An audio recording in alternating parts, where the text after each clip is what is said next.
I'm going to take you back in time.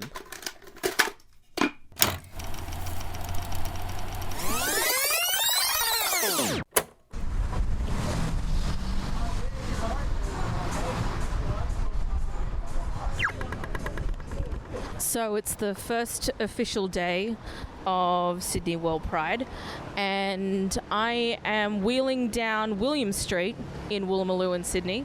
That's right, Sydney WorldPride 2023 didn't just happen in 2 weeks between February to March. It's the gift that keeps on giving, and I will keep giving those gifts. I went to the opening night of Ground Zero at Brand X in Darlinghurst. Darlinghurst is a small suburb in Sydney, very close to the CBD. So in this episode, you're going to hear performances and interviews from artists who identify as disabled, hard of hearing, part of the deaf community, and neurodivergent. And we'll talk about why disability inclusion in the arts is important, and what it means to be a person with a disability in the LGBTQI+ community. I am Robin Reynolds, the rumours are true. I'm here to MC this gorgeous, gorgeous showcase. This is a showcase full, chock to the brim, full of talent. It is all queer talent, and the talent is disabled / chronically. Please don't cancel me. Oh wait, no, actually, no, remember, no, cancel me, because then I'll get to play stadiums.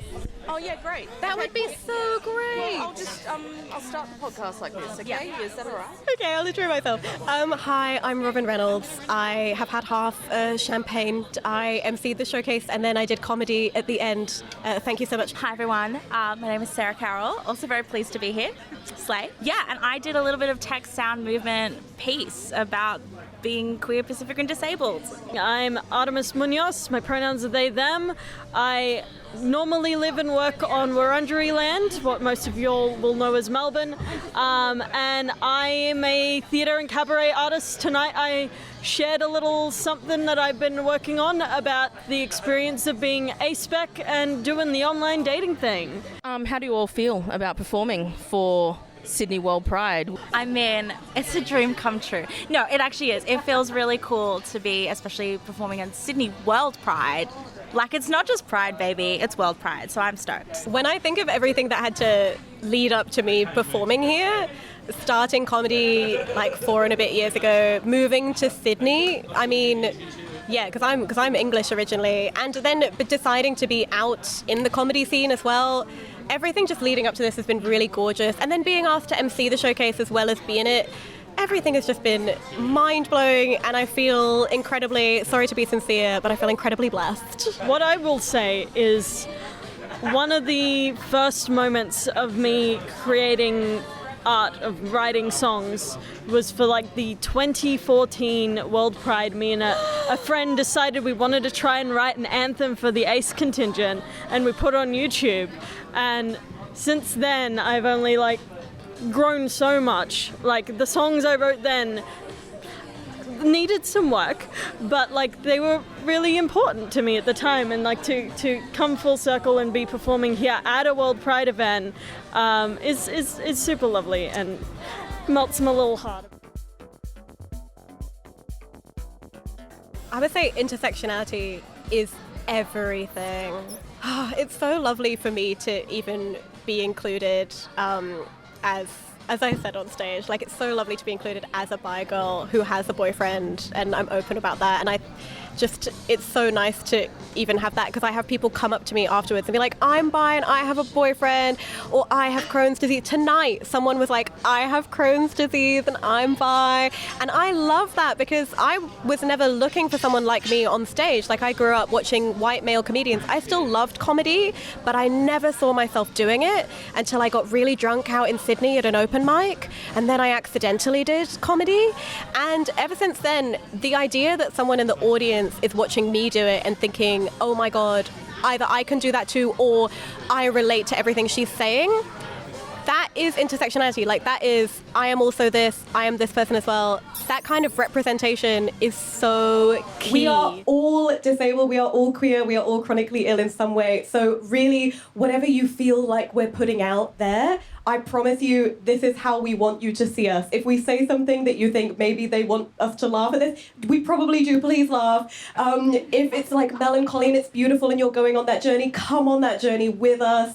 Please, this is how we want you to see us. Do you think you can do that for me tonight? Give me a cheer. Disabled people are 20% of the population, 1 in 5, right? And so if you look at the amount of queers, a large number of them are going to be disabled as well. And if we're building spaces not assuming that there are going to be queer disabled people there, those spaces are going to be excluding people by default. So that's why if we don't have these voices in the arts or just in general in any decision-making spaces, people are going to get left out and they're going to feel like they can only be one thing or another, that they can be disabled but they can't be queer, or they can be queer but they can't be disabled, and and that's bullshit. Yeah, I think I echo what both of you said, and I think for me it's definitely always comes down, as cheesy as it's going to sound, representation matters. Print that baby. But it does, and I think, being on the intersection, like for me being on the intersection of different identities and growing up and not really seeing myself on stage or on screen, so being able to be a voice for that during WorldPride and in a showcase in a space that's with other amazing queer disabled artists, oh my god, I will say it. I think that's why it's so important, just to represent and hopefully someone feels seen. Up first, we have a movement piece. It is an absolutely stunning way to start our night, and the artist doesn't want me to say too much because they don't want to influence you. Just feel what you want to feel, just really go on that journey. Up first, it is my absolute pleasure and honour to introduce the movement piece Spoons by Saskia Ellis. Please bring it up.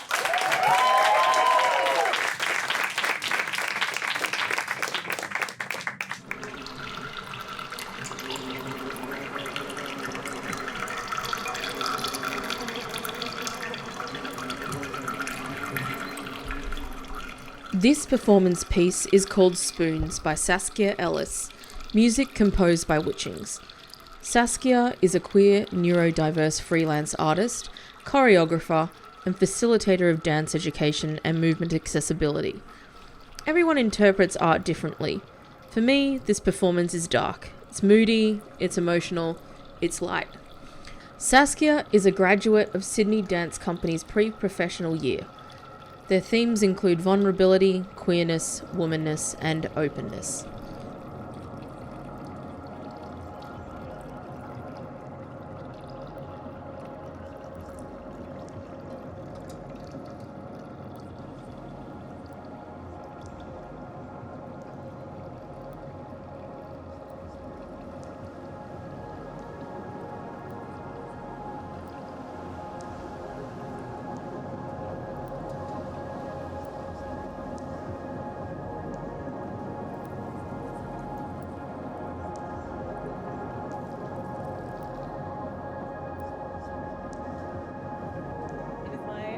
Pleasure to introduce the man who helped choose us all for this residency. He is the access consultant for Brand X, he is the creative director for Ground Zero, and he is literally the most supportive person I have ever worked with. Here just to say a few words now, please give all of your love to Dan Graham. Dan, who are you? Tell people who you are. Who am I? Oh, what's the time? It is almost 11 o'clock at night. I was going to say become a pumpkin in an hour. I am the creative director of this wonderful project that you very wonderfully came to see this evening, Ground Zero, which was supported, as I said, by Brand X, Sydney WorldPride. I'm also the access consultant here at Brand X. And in that role, I'm also the chair of an access committee, which is led by, and I keep saying this, and I would say till the cows come home, so to speak, which is people on that panel, as in this showcase, people who are professional artists with a disability. And as we discussed, that's a funny concept, but people, you're nodding, if only this was visual, you would see nods. That is very important to show that not just in terms of LGBTQI, which I'm proud to be part of, as well as obviously part of a neurodiverse disability community, but there are professional artists out there who are just waiting to be seen more than just 2 nights. So what does it mean for you to be be representing everything you represent and having other people represent people with disabilities in performing arts for Sydney WorldPride? To me, you just said it in that statement, it's everything. Someone asked me a couple of days ago, said, it must be a very fun work, 2 weeks to get to this point. And I half jokingly, and I think I can speak for a lot of artists with different ages, of course, it's actually been about 40 plus years for me to get to this point as a proud queer, male-identifying, neurodiverse, disabled artist. I always say that it's really interesting that as someone who identifies as being part of both communities, but I'm going to talk about a disability, neurodiverse, hard of hearing community in this context. I literally, a couple of years ago, started on, and I've lasted 5 minutes without saying the word journey, on this journey in terms of access, because I saw there were people in the performing arts who were speaking on behalf of my disability, neurodiverse, hard of hearing family, who weren't part of the community, who was speaking on behalf of the community. And I always say, and to everyone here, to quote Dylan Alcott, he does not speak, nor do I, speak on all people with disabilities. I can only speak for myself, and if that makes sense. It is my hope, as talking as Dan Graham, I would hope this would be the start of a continued relationship, not just with Brand X, Wells Family Foundation, WorldPride, but a wider performing arts community to show there are professional artists with a disability out there.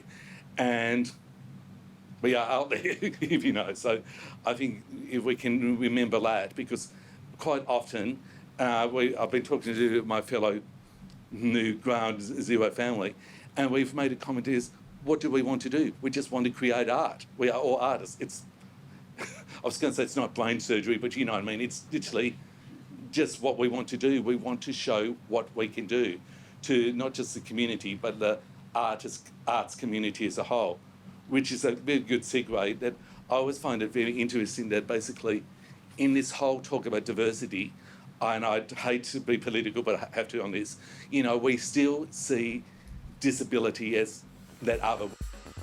But I incredibly recently was given what I thought was an incredible opportunity to produce an accessible, quote-unquote, comedy lineup. So there was money for Auslan interpretation, there were wheelchair accessible venues, etc., and I was allowed to book whomever I wanted. So I could book comedians with lived experience of disability and chronic illness. And it was a fantastic opportunity, and I want to receive more opportunities like this, please and thank you, City of Sydney. But it was very difficult to find a wheelchair accessible venue in the CBD. When we did find one, you might think from the outset that a venue is accessible and then find out, actually, no, that person can't order from the bar. There's nowhere for them to hang out. There's nowhere for them to get through. If they sit there, then people aren't able to walk through. It's just all these things that able-bodied people or people who are not empathetic and thinking about other things visualize and think how it's just all this forward thinking that you don't think about most of the time, and then you deal with a situation and you're like, oh shit, this is not accessible. This is billed as an accessible venue. It's not accessible. And if we can't get to the gigs, then we can't perform. And I'm using the royal we, even though I'm not a wheelchair user, but some of the best comedians that I've fucking seen sorry to effing blind, but some of the best comedians that I want to book are not able-bodied, and I want to be able to refer them on. I want to be able to recommend them for everything. I think that they should be on these gigs, and the fact that they can't get in the door and get onto the stage is criminal. And we are losing out on these incredible voices and these really funny fucking comedy sets because they can't get to the stage. It gives me so much pleasure. It is my absolute delight to introduce Artemis Munoz, who is going to be playing No Romo! But I'm bathed in light, but something's not right. Yes, I'm all alone. Tell me how to fix it.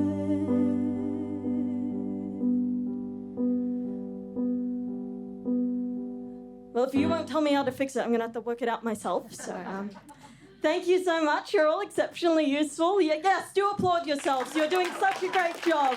Such a great job. Look, I do have one idea. But you ever, like, have something pop into your head and you're like, ooh, that seems like not the best plan, but, like, you do it anyway? Yeah, my whole family has a real issue with this type of thing, and I guess you could say the apple doesn't fall too far from the tree, but like yeah, some of the stuff my family done, it's pretty funny. My cousin was 3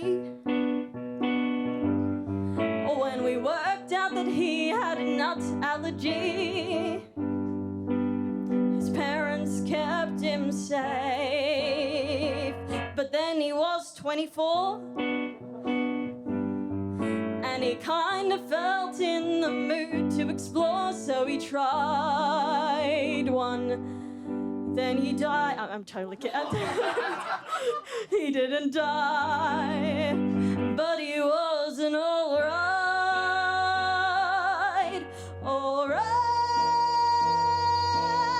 But why do something bad for you, fully knowing it could fuck you up? Why do something bad for you? Did the curiosity get too much? Why do something bad for you, fully knowing it could hurt like hell? Why do something bad for you? I mean, who can tell, right? My sister had debts, and she hated her job. Yes, she had some regrets, but the repayments couldn't stop. But then she saw this wee pup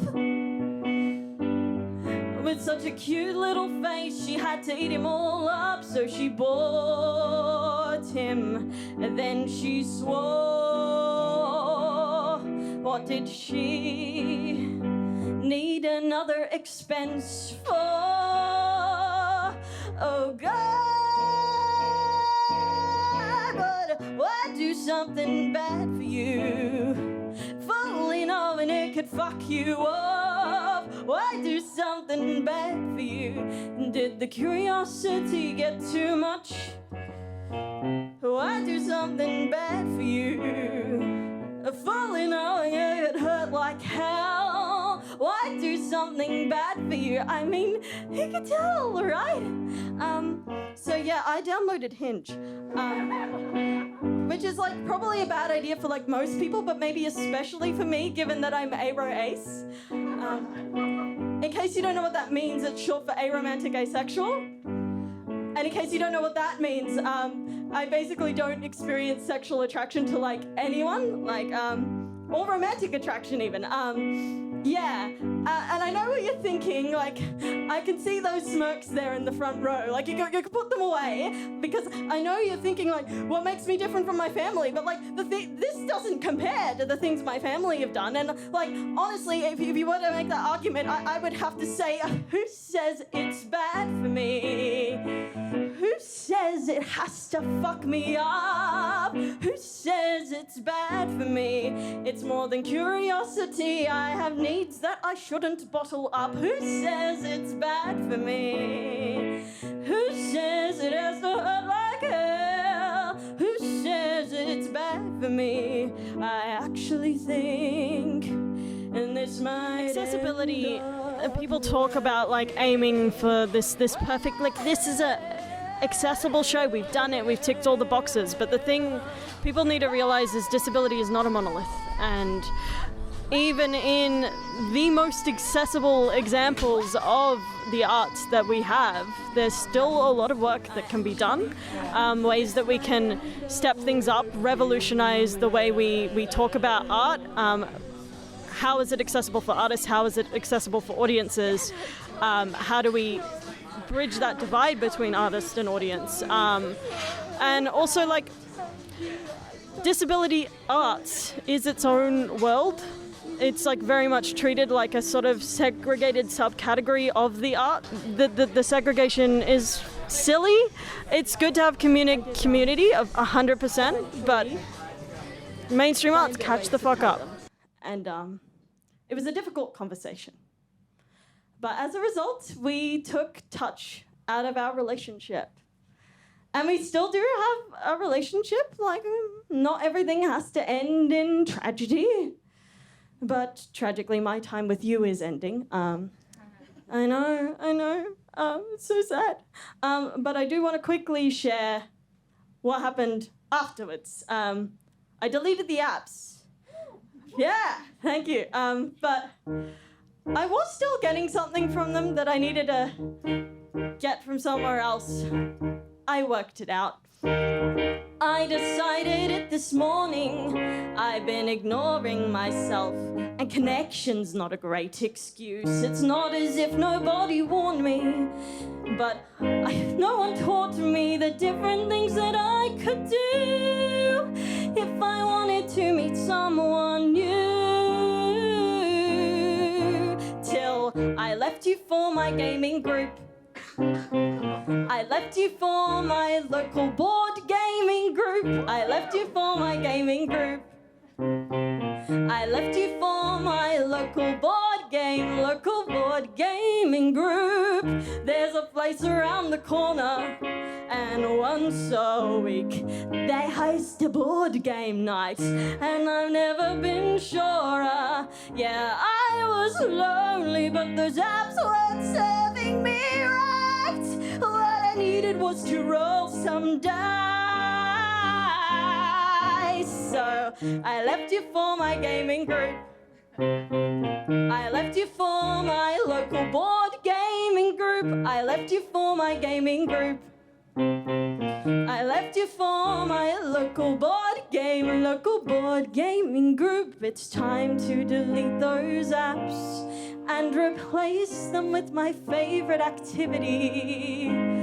Every single thing that I lack can be found in other ways. I thought it's what I needed, but now I clearly see I was just poisoned by a normativity. Every single thing I found in those apps can be found inside board games.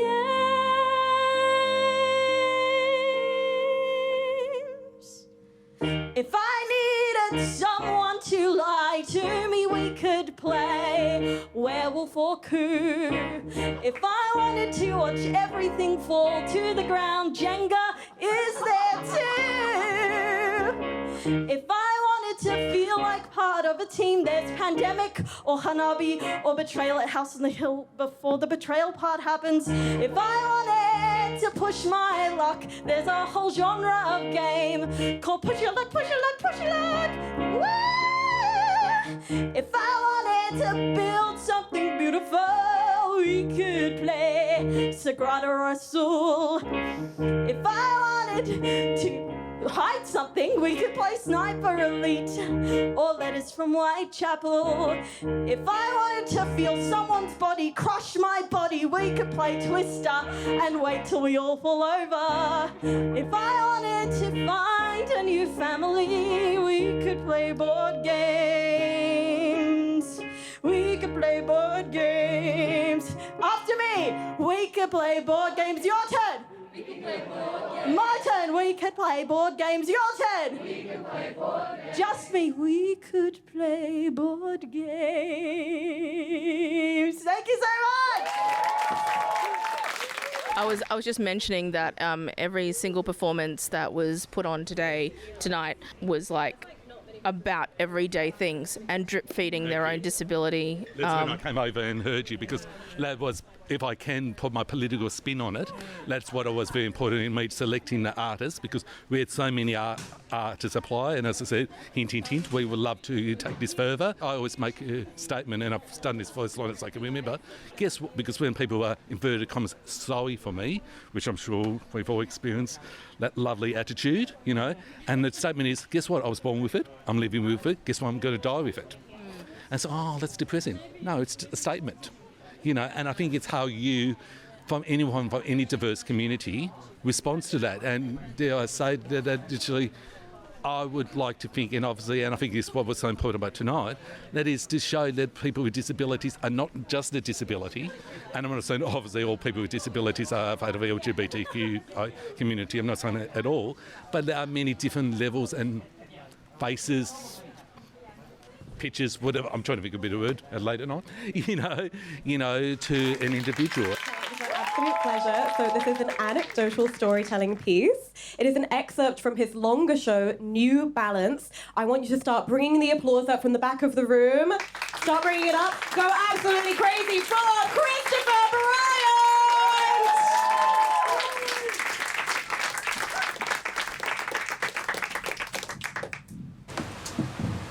The social model of disability states, you are not disabled by your body, brain, or senses. You are instead disabled by society, by the world around you that refuses to help lighten the load even one little bit. The other night, I was at this very large, multi-level queer party thing. Every time that I'm in these kind of environments, I'm made acutely aware that they're just not really meant for me. I move in these sort of self-conscious zigzags, like always watching, sort of like over here, but not over here. Here might be okay, and then here might be. Meanwhile, those in the majority move easily, fluidly, shifting in and out of every experience with an ease that maybe I'll never have again. I am dancing with some friends, which is wild, because I don't dance usually. And I can see across the way, one of these friends facing me. And then somebody else with his back to me, leaning into my friend and saying something, I don't really know what. But my friend looks concerned. He looks uncomfortable. Truth told, I had a cap of MDMA. I was on my way to Peking, and this apparently unlocked some greater motherly instinct I'd just been repressing, you know? I can do this. I think I've been uncomfortable in situations like this before. I've wanted help. I stride forward. I reach out. I grab his hand, not pulling, but just letting him know I'm here, babe. I can help you if you need. There is a moment of extreme tension. Me looking at my friend at this guy, and then it breaks. And my friend pushes past, smiling. Oh, he's blind. I sort of nod in acceptance and relief. But it's not until a few hours later, when I'm home, that I begin to realize this didn't mean blind drunk, but legally blind. There was a young man who could not see in the midst of the dance floor at 2 a.m., shaking hands with strangers in the hopes he'll find something among the bodies and the noise and the sweat around him. A friend, a connection, something. It's patronizing, but I feel a lot of guilt about this. It's kind of misplaced guilt, I think. I couldn't see he was blind, but if I could, I feel like I would have done something. Shaking his hand, introduced myself. Yeah, what? Fucked him. I feel guilt because it's the same thing when somebody on Grindr or Scruff just casually drops the R slur. It's the same thing when I meet someone new and I have to come out of the closet again and again and again, managing expectations and this internalized ableism. I'm not just gay, I'm also disabled. Oh no, it's okay though, I'm not like disabled. And I know how difficult it is in this context.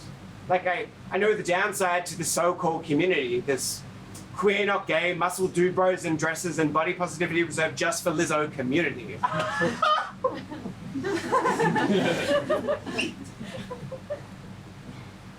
I'm queer and I'm disabled, but I'm also white. I'm middle class. I have a job. I go to the gym. I am easily afforded a part in this community, and it's not a bit part. It's one where I can get on stage, talk for a bit, and people will listen. I know this community. I'm told it's our community. And I take part in it because there's not really another one. But it needs to be chipped away, yeah? From the inside, every single day. Everyone acknowledging the shit that we have all internalized and actively trying to reject it. The heteronormative, abled world is so intent on hurting our communities, it does not make sense for us to hurt each other. I mean, how do you make new friends if not by fucking them first, right? And how do you not feel ashamed when all you're doing is seeing the world for what it actually is? The other day, someone asked me why I write. They were asking, I guess, about motivation or self-determination or a third thing ending in nation. But it kind of stumped me nonetheless. Like, why do I write?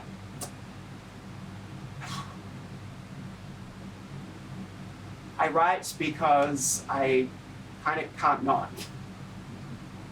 I write to try and understand the world and to make sense of it, to filter it through my head and heart, to pour it onto the page, offer it to anyone who will listen and say, does anybody else see this, feel this, fucking relate to it?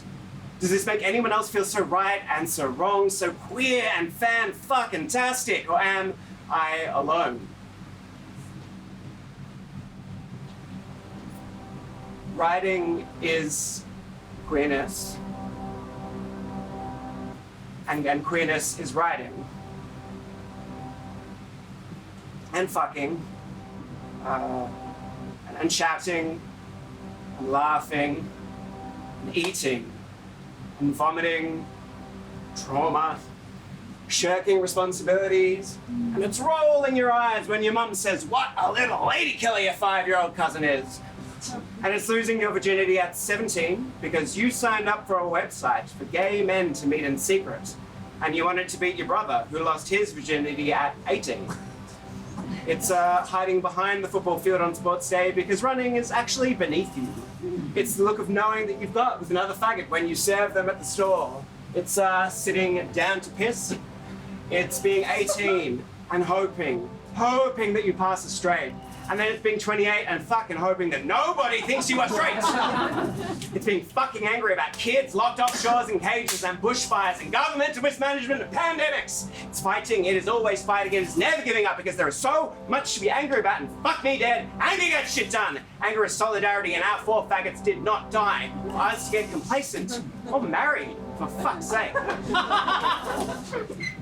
It's ticking outside of the box. It's ticking outside of the goalposts. It's asking somebody's name after you have fucked them. It's starting to presume maybe everyone's gay, because it's better than presuming that they're straight. And it's finding your family, your true family, because queerness is thicker than blood, but it is always drinking water, because queers are hydrated, and we have beautiful skin. Queerness is also intersectional. Hear me out. Because that word gets thrown around an awful lot, but it is true. The community often fails where it tries to be intersectional, and let's be real, quite often just doesn't fucking try at all. But, like, okay, true queerness, yeah? Like the concept of queerness. Like Plato's queerness is intersectional. So according to Plato's theories of forms, objects on this earth are really just approximations of their ideal forms, which is the true reality. Now, Plato also writes that art is lower again because it's twice removed from reality. It's an imitation of an imitation. So therefore, a performance of queerness is an imitation of imperfect queerness, which is itself an imitation of the form of queerness. And the form of queerness is intersectional because all of the best things are. They are disabled, unable, and they are every body type, and they are every color under the skin. For the longest time, I lived my life with one foot firmly in the closet. Every time that I would meet somebody new, I'd just be on high alert, waiting for them to trip up and reveal themselves to me as homophobic. I remember being 25 in rehab, learning to live with a newly very injured brain, and a friend of mine smiling at me. Live it up, babe. I reckon you can get at least 50 years out of this. I remember my father that night screaming at me for the idea I would ever be so fucking selfish because other people have it worse. The friend later that day smiled at me, nodded, well, yeah, you're disabled.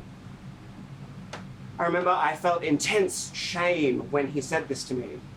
A presumed judgment of my worth, my art, my quality, my ability, my fuckability. I know this wasn't his judgment, but it was mine. Around that time, I began to rely on a particular turn of phrase. I have a disability, but I'm not disabled. For me, at that point, that was a really important definition. It spoke to what I had been through, but it didn't let anybody confuse me as somebody with actual disadvantage. This was a product of my internalized ableism. At that point, for me, disability was a negative word with negative connotations rather than just a factual statement. My life is now limited by the barriers set up by our society. I straddle two pretty distinct worlds. I stand with one foot in the white, relatively fit gay camp. It's a camp where I've had some pretty good sex sometimes, a lot of not good sex, where I've made some friends and lovers who cherish me and who I cherish more than anything. But it is also a community that has undermined me, overlooked me, reminded me that my worth should stay entirely in my flesh, my body, and ability, not in my person. I also stand with the other foot in the queer, disabled person camp. This camp has taught me to move away from shame, that every experience of disability is a valid experience. It has taught me to expand my world, its cause and effect. The communal experience of disability has worked to lessen my shame of my sexuality and of my disability, shame that I was not born with, but that was thrust upon me. But sharing is the way that we can best subjugate shame, so thank you for listening. In 2020, Christopher Bryant, a Griffin Award-nominated playwright, completed his PhD in theatre inclusion at Monash University. He actually recently performed this one-man show, New Balance, last April at the Old Fitz Theatre in Woolloomooloo. Yeah, so I noticed that you guys were like drip-feeding everyday scenarios into your performance while also talking about your disability, which is actually something that people, I don't assume, I know, don't really think people with disabilities have everyday lives. Like, you're talking about living in the 90s there, Sarah, with your Walkman, early 2000s. Without further ado, Sarah's part really encompasses the showcase element. There's a bit of spoken word, there's a comedy tinge to it, storytelling. So I don't want to ruin it, but it really does have a bit of everything, and you're going to absolutely love it. So let's bring up one of those applauses again that you've been going for. Okay, amazing. Please welcome to the stage for Coconut Baby, it's Sarah Lee Carroll!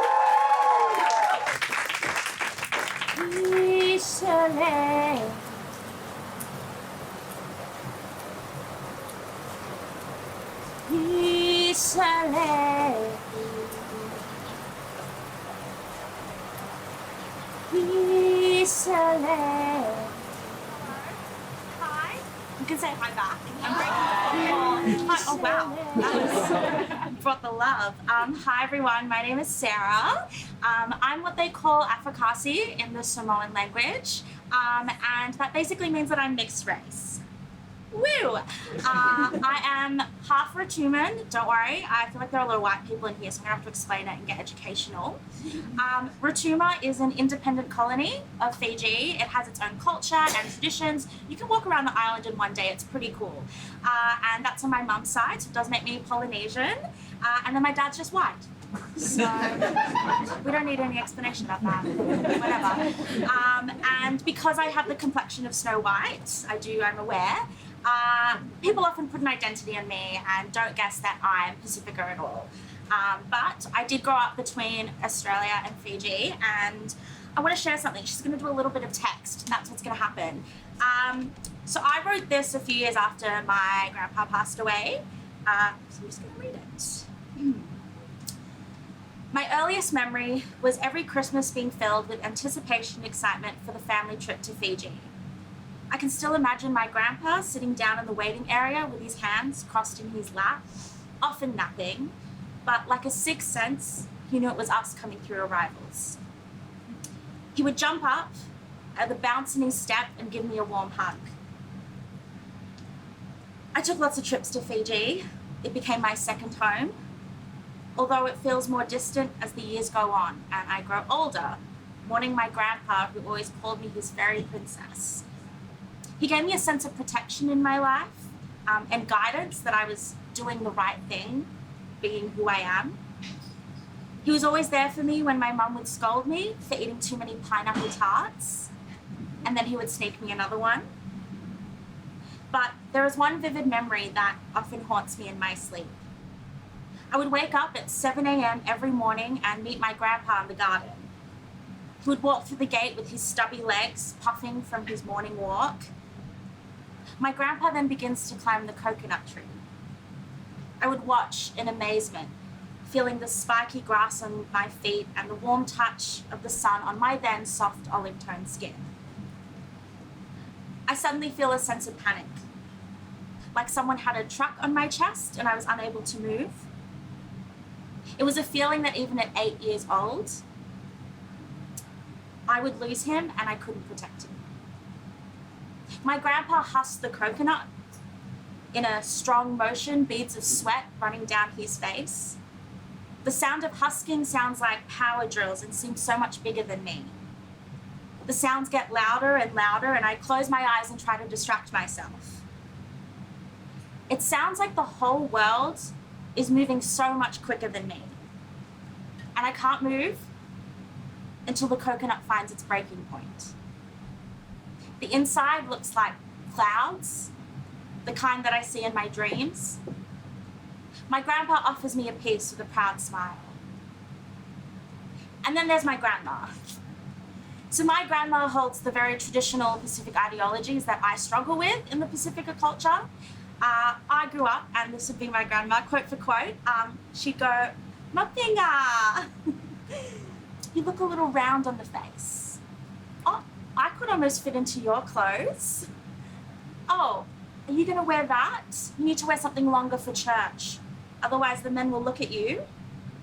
Oh, when are you going to find a boyfriend, a husband? Stay home, cook for him." Little did she know I was a raging bisexual. I think that still haunts me today, what my grandma's enlisted in me. But there is an era that shaped me. PowerPoints. Y2K, an era that defined me. Next slide. Okay, we're gonna take it back. Okay, MSN, MySpace. Yeah, woo! Yeah. Okay, I was more of a MySpace girly. Like I was doing all the codes and stuff. Because I didn't have many friends to talk to on MSN. Yeah, because I had ADHD and I was a weird person. I also have autism, so that's really exciting. Thank you, that's new. Next slide. All right, here we go. Okay, so we've got Katy Perry. Now, if you know me, you know I'm a Katy Perry stan. I'm a Katy cat. I wrote a show about it. Plug. But 2008 Katy Perry specifically literally changed my life. Like, I kissed a girl and I liked it. Okay, Lady Gaga. Like 2008 Lady Gaga, Just Dance, Poker Face, changed my life. Like, I could have gone either way, but I became a Katy cat instead of a little monster. Sorry about it. Okay, Sisterhood of the Traveling Pants. Now, this one shaped me because I grew up, so America Ferrera, her character was the fat one. Like, literally, it was like, oh, she's so big, and oh my God. And so I grew up being like, holy crap, I'm a fat piece of shit. So just think about that. Think about the movies you watch. Sharpay, High School Musical. Have you any High School Musical stands? Woo! Yeah! Okay, I want you to think about something. Sharpay is not the villain. Yes! Gabriella! Yes! There's a whole Reddit thread on it. Go to the deep dive. Like, it changed my life. Like, Sharpay's main character energy, and that's how I want to be living. So, thank you, Sharpay. Next slide. Okay, here we go. All right, Supre. That store is trendy now.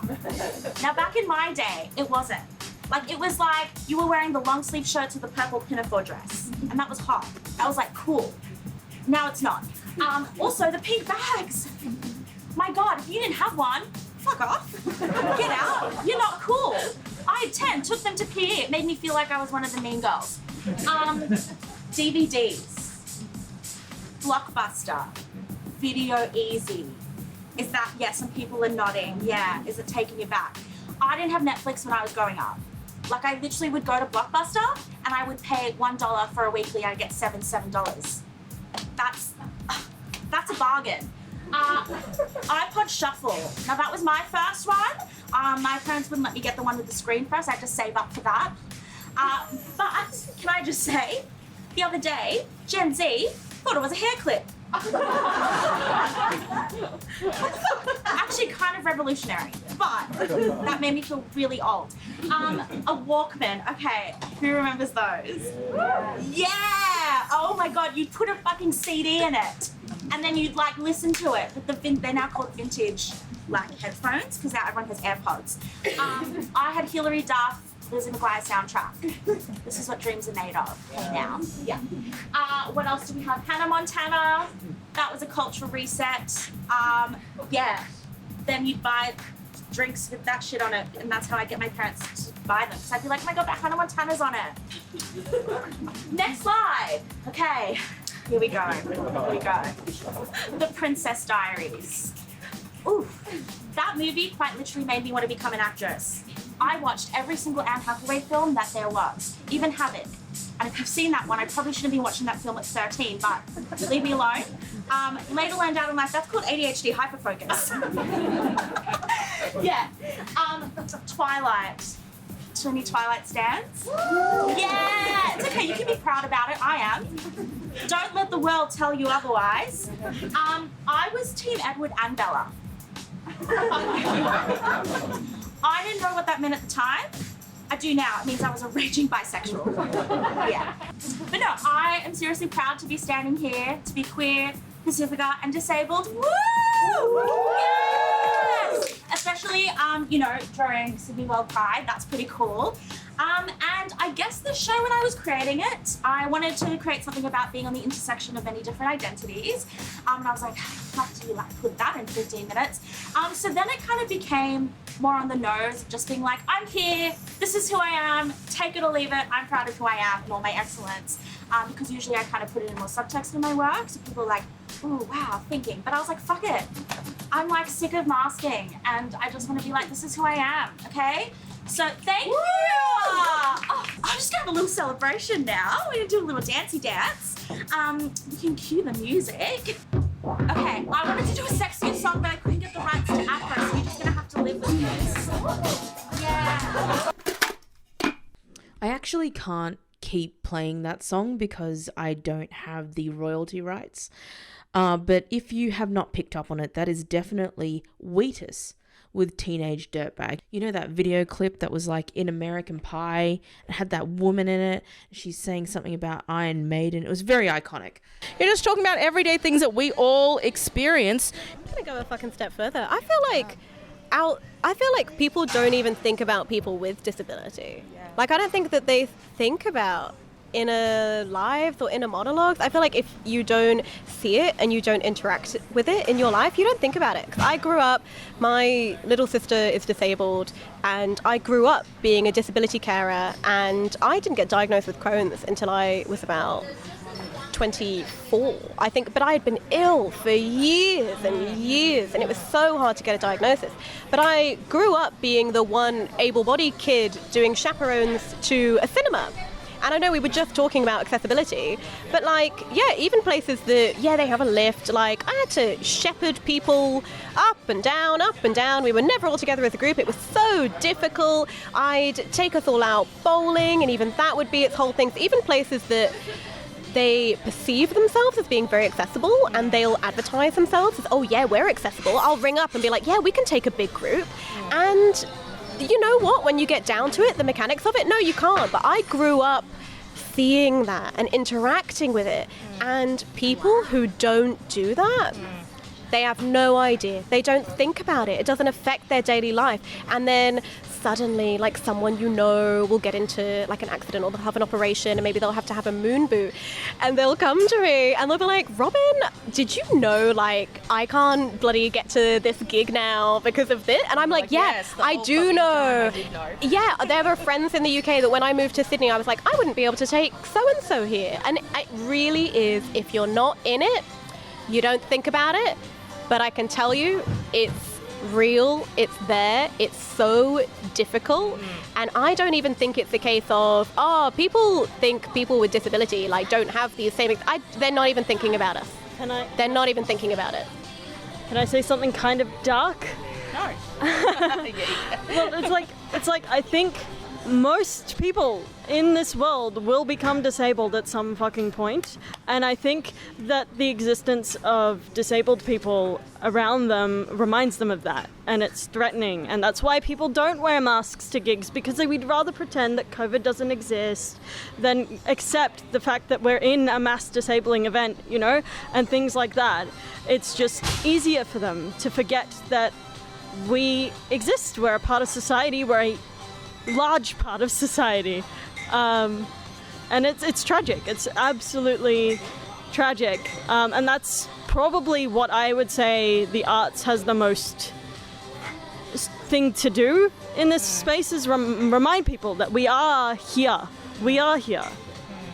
Sarah, you want to add on that? Don't say Yeah. that I've spoken my No, yeah, I think I just want to say, like, I mean, for me, oh my gosh, I've totally forgot the question. But anyway, we're just going to say something. I've forgotten my own question. Don't worry about it. But I think, at least for me at the moment in the art I create, and especially in the piece that I did today, I was kind of sick of spending my whole life putting subtext in my work and being like, oh my God, I'm neurodiverse, and like not just saying it, like doing it in other ways, because I think I was scared of what people would think of me. Whereas now I'm like, no, like this is who I am, and I am proud of it, and you know, still have my days where I'm like, oh my God, but yeah, I feel proud of who I am, and I want to share that with people, and yeah, just want to be like, fuck you, I'm here, like take it or leave it. So I'm Robin Reynolds, and there's something you may not be able to tell about me. Ooh, sexy, intriguing, thank you so much.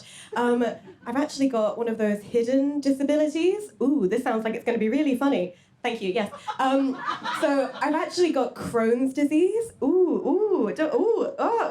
And if you want to know what that means about me, Crohn's disease means sometimes I shit blood. It's really hard to make it sexy. It is. It's hard to make it sexy, but I'm giving it a red hot go. So this is me trying to make Crohn's disease like funny and sexy, which I don't think... Is anyone with Crohn's disease in? No, that's great. Cool. Okay, so once a year I have to get an endoscopy. And it's not just a gastroscopy. But I also get the other, so, well, I'll tell you. So it's like I get a tube down here, and then I get another tube up my arse, and then they meet in the middle, they do a little kiss. I'm no scientist, I just assume that's what's going on. And I tell you what, it's all the double penetration I need. She's doing it, she's so brave, and she's making it sexy. So I think, you know, I am a comedian, I love comedy. Whenever I think of something to write, I want to make it into a joke. Humor is how I deal with everything. And I was so scared to talk about having Crohn's disease on stage for like the longest time, because I didn't really know how to make it funny. And also, I think I was so scared that someone wouldn't find me fuckable. crazy, I know. It's absolutely crazy that would happen. Thank you. But, like, it's such a trope, you know? Like, male open mic comedians will get on stage and be like, no one will fuck me. And no one would. But I just didn't want to do that, you know? I didn't want to do that kind of material. I still want to be a fun young girl and just have Crohn's disease. So thank you for going on this journey with me. And also, okay, as aforementioned, I am a dirty little Jew. I think that segue is so fun, and it either just really bums people out or people are like, she can't say that. I can. Any Jews in? Okay, so literally Katie and Dan, and none of the other ones feel safe enough to reveal themselves. No, that's fine. Classically, we love to hide. Unbelievable. You are really going to have to get on board with the Jewish trauma jokes. Literally, growing up Jewish, you learn to laugh at, like, everything. Growing up Jewish, elderly relatives will pinch you here and go, fat, beautiful, you would have survived. Okay, so that's the energy that I need from you to laugh at that. Because Crohn's disease is way more common with Jews. I don't know what to tell you. We just love passing down our generational trauma through our intestines. I don't know what to tell you. My grandparents escaped the concentration camps, and now I can't eat yogurt. So, you know, we've all suffered, haven't we? But it's way more common with Jews. It's way more common with Jews. And having Crohn's disease can get you into some pretty weird situations, okay? So I recently bumped into a man with whom I had very boring sex. Because I am bisexual, but I dabble in penis. And now you're probably thinking, like, Robin, this is incredibly relatable. You don't need to have had Crohn's disease for this to happen. And no, absolutely. Bear with me. Because I bumped into him and he really, really wanted to talk to me. Of course he did. And I really had to go, okay? I was in a rush. You're probably still thinking, Robin, this is incredibly relatable. This happened to me yesterday, maybe. I don't know, I was just getting a vibe. No. Bumped into him and I literally was like, oh God, you know, because the sex was so boring, actually, that genuinely, like, during it, I was like, I wouldn't even mind if he started talking about cryptocurrency now. So that's the level of, like, I'm trying to escape this man, okay? But the added thing is, I'm sure, we have all bumped into someone that we had terrible sex with and we needed to go, we really urgently needed to escape, okay? But the added element of my story is that I have Crohn's disease. So when I bumped into him, I really, really needed to go urgently because in my handbag I was going from the doctor's office to the pathology lab, and in my handbag I had a poo. I'm just a modern woman trying to transport my poo from one place to another. And, you know, then I bump into fucking Michael. And he's in my face and he's going, how are you going? How have you been? And to be honest, I really wanted to get out the poo. I'm not well, Michael. Please, may I go? But I didn't want to escalate the situation, you know? I like being a fun young girl. It felt like two versions of me were colliding. Fun young girl and woman with Crohn's. But all the time, I'm thinking, oh my God, he's delaying me. Because it was an unseasonably warm day. I know, stay with me. And I didn't want to have to do the poo again, because when the nurse handed me the cup, and she was like, do your sample in the cup, don't let it change temperature. How? Am I supposed to have any control over this? So I'm thinking, like, if Michael fucking delays me, it is so difficult to poo into a cup. And no one's talking about this. No one's talking about these issues. It's so hard. They don't tell you how. There's no instructional video online. Well, okay, no, I found one, but it was called Two Girls, One Cup. And I suppose, you know, I am but one girl. I had no friend to help me. Katie, maybe if you were there, we could have... So I'm thinking, oh my God, Michael, please, how do I get out of this situation? I didn't want to escalate it, I just wanted to escape, and suddenly I thought of the perfect excuse. It just came to me, I got very English all of a sudden. And I said, Michael, I simply have to go. I have a cake in the oven. The perfect excuse. No questions can arise from that.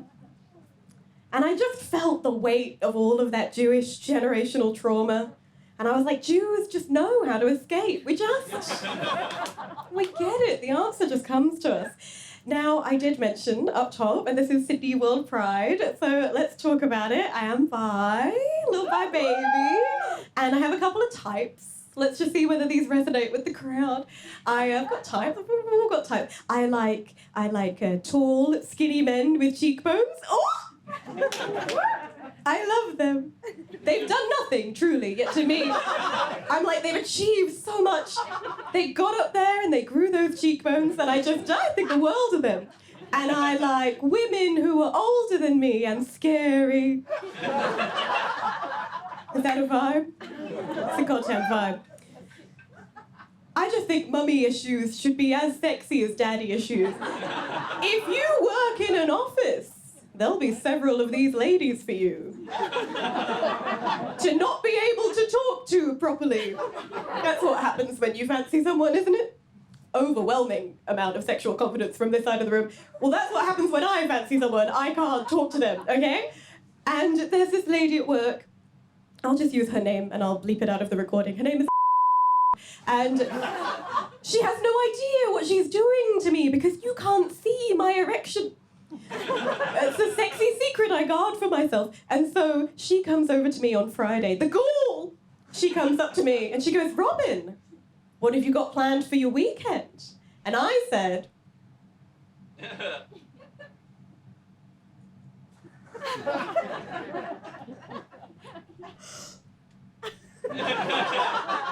I've got a pear at home that's nearly ripe enough to eat. And possibly the weirdest part of all of that is that there was no pear. That was a lie that my brain made up to make me sound better than I am. And then I bought the pear.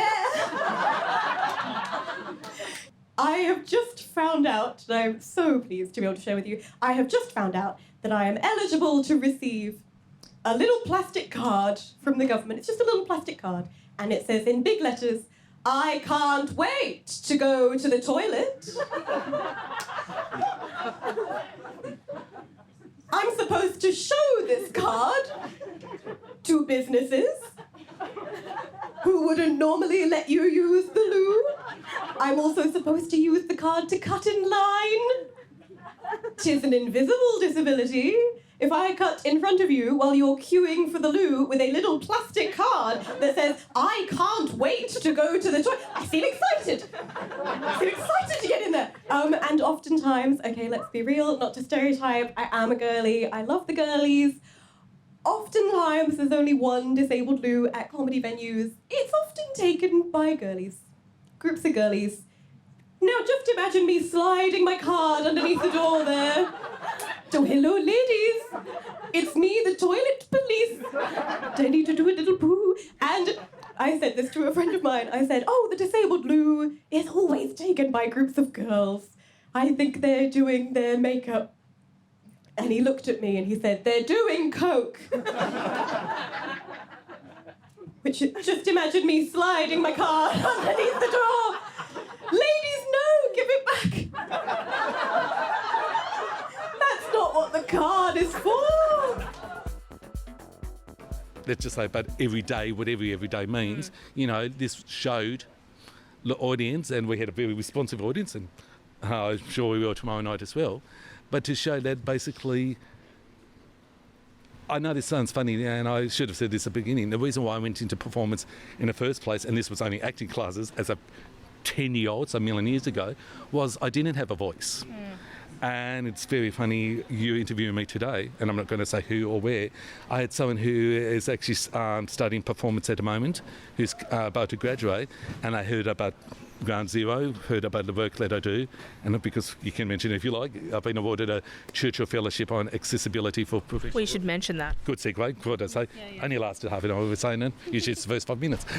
I joke, other people do it for me. Like I say, it's now a tagline, since, and it's very funny in terms of that.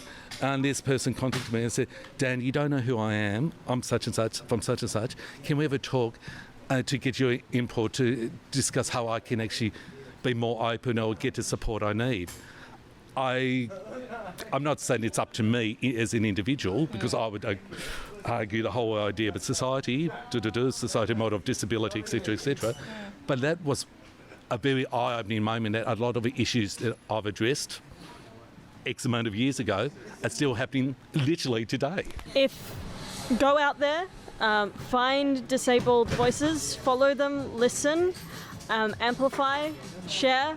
There are people out there with literally every experience under the sun sharing their experience, and we don't want you to forget us. We want you to be here by our side, fighting with us in all the battles that we have to fight. So, yeah.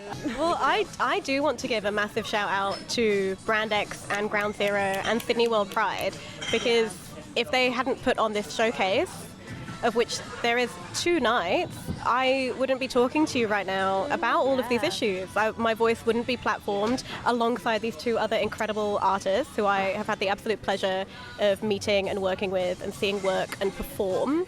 So I think there are organisations doing the right thing. There are organisations who are making very good entertainment with artists with lived experience of disability and chronic illness. It doesn't have to be like a weird pity showcase. What I want to say is we're here, we're queer, and we're disabled. Yeah, that's what. And I guess, actually, finally, tell everybody where your handles are. Your not MySpace. Oh my God, I said MySpace. Oh my God. Facebook, Instagram, TikTok.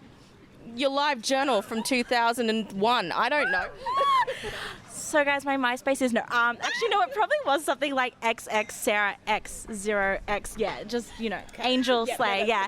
My Instagram and any other handle is @_Sarah Lee, and I'm gonna have to spell it because people get this wrong. It's SARAH, Sarah with an H, and then LEIGH. Oh.